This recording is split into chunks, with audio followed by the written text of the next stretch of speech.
We're up here at Lovick's hut and I'm with my old mate John, and I just thought we'd have a bit of a yarn and a bit of a chat about all of his trips that he's done up in the Victorian High Country and when they began. So tell us, when did they begin? My first trip up here was back in 1987 when my brother-in-law brought me up for the first time in an old FJ 40 two-door. Yeah, cool. With a 350 Chev.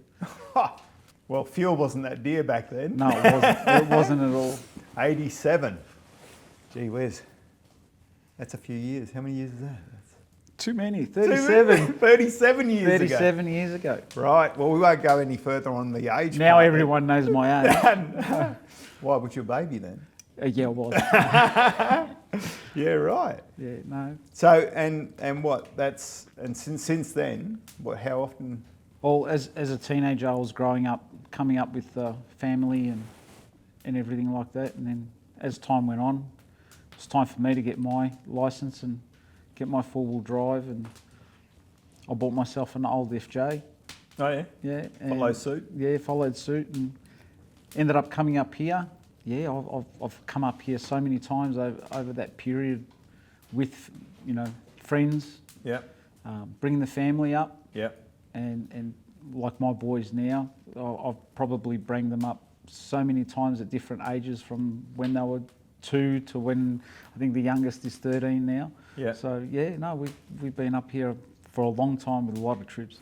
It's amazing, like I have seen photos of when they're that age and in these different areas, Yeah. and it's so cool, but I mean, it's something they will never forget either.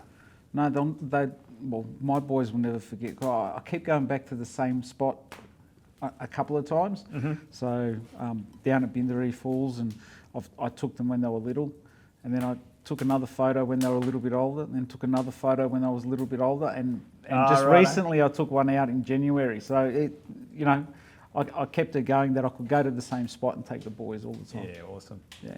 And so what about, what's the four-wheel drive side of things happened? What's happened in that world for you? Because I mean, you've become a four-wheel drive nut. Yeah, I became a nut. I bought myself a Jeep Wrangler. Yeah. And I think I had a rebirth with everything. So I fixed it up and did everything that I needed to do. And I met Big Al.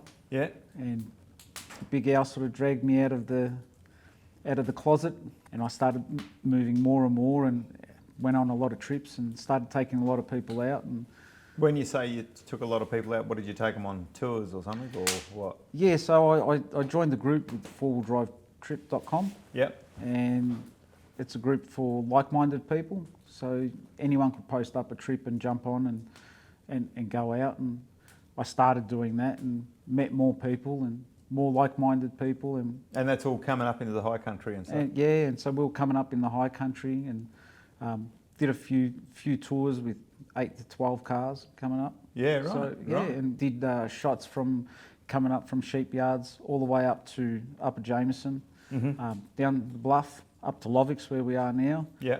And off down to the Wonningata station and off home in a big group. Yeah, and awesome. We had a lot of fun. Yeah, right. And so, are you talking about the same Jeep, or did you have another one before that one? No, same Jeep. Yeah, right. So I bought that one back in 2011. Yep. Met Al, Big Al, Mm-hmm. and we had a chat and went out and did a few tracks, and I think the rebirth for me came then. Yeah, right. Yeah, and it just never stopped. It just, Yeah, I think the madness came back. It was like my second teenage years. Yeah, that's so cool. I think I met Big Al on a four-wheel drive action trip once upon a time. I believe you did. Yeah. I remember watching that one. Yeah, and I think I'm pretty sure that was somewhere around the 2011 mark, sort of thing. So. Yeah. So Could have been. It was a few years ago now. Yeah, a long time ago. Yeah, so it was black and green. Yes, the big pig. Big pig. The big pig. And what's yours? Bulldog. The bulldog. Love it. Yeah, there was a good story. There was a good story about that. In the States, everyone likes to name their cars, and so it happened that a Jeep page from the States took a photo that I had up on Instagram. Yeah. And they asked everyone to name the car. Yeah, There's a right. young fella from Western Australia actually that he said bulldog, Yeah, right. and my brother-in-law who first took me to the high country, he had on his FJ40 a Big Mac truck bulldog. Oh, yeah. So having that as my beginning, and then having a young fella turn around and say, "Oh, it looks like a bulldog," Yeah, right, right. I sort of like left it at that and Left it stuck at with that, it. yeah. And tell me, like, you've got 37s on that. Yeah, I do. So is that legal or? Yeah, I had it fully engineered, so Wow. we replaced everything from the suspension. We put G2s, front and rear diffs on there.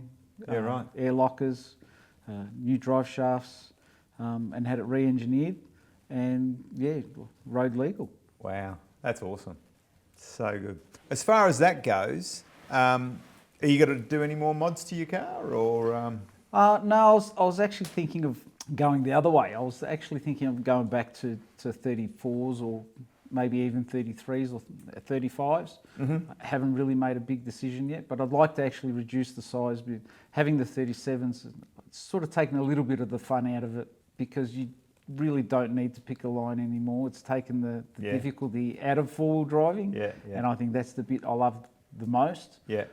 So going back a few tyre sizes bring back a lot more love when we're out on the track. Yeah, cool. No, that's so good.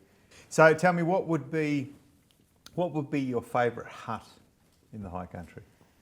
There's so many. Yeah, I understand. I do understand. Majority of my times that I've actually come up, I'd stop up at Upper Jameson Hut. Yep. That was sort of first point of call all the time, and hang out there for 1 or 2 days and do some fishing and Oh yeah. eat lots of food. Yeah. Yeah. And, As you do. Yeah, and relax and I think get myself ready for what we were going to do, and then I'd just pick a hut and Yeah, keep right. travelling. Yeah, So Upper Jamison will be, was my go-to. you know, and that's I think that's the most important part is, you know, like we are in the Vic High Country, and there is so many huts up here, and we're just going to get round to a few of them. But it's not only that, we're going to actually get out of the cars and go for a walk. So the walk might be a couple of hours or whatnot, but Yep. but I mean, you know, there's so much to see and do up here. It's well worth bringing the family up or just coming for a trip yourself. It's so good. And I just noticed I'm still cold in I'm here. I'm It's still still blowing cold. steam. So it's 2 degrees I think at the moment, but it feels like -3. So hence why we're sitting right beside this fire, because it's pretty cool up here. Yeah, it's very cool. Yeah. But anyway, I hope that was something for you to enjoy, and stay tuned for our next adventure.